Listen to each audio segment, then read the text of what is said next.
drausti ne tik tėvus, bet ir vaikus. Būtina drausti tėvelius.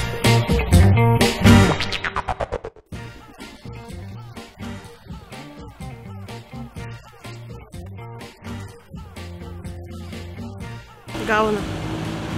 Jis tikrai gaus. Priklausomai nuo ligos, žiūrint, koksai draudimo paketas yra, jis tikrai gaus.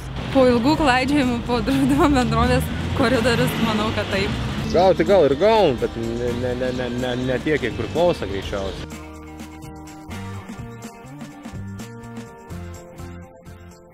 Žiūrint, koks draudimas, jeigu yra į sutartį numatyta, tai manau, kad taip, turi gauti. Tai žinoma, aš taip manau, kad tikrai gauna.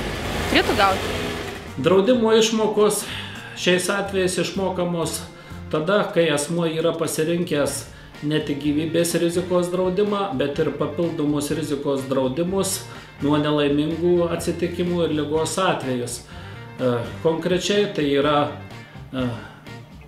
draudimas kritinės ligos atveju, draudimas nuo traumų, nuo neįgalumo, o taip pat draudimas nuo nelaimingų atsitikimų mirties atveju.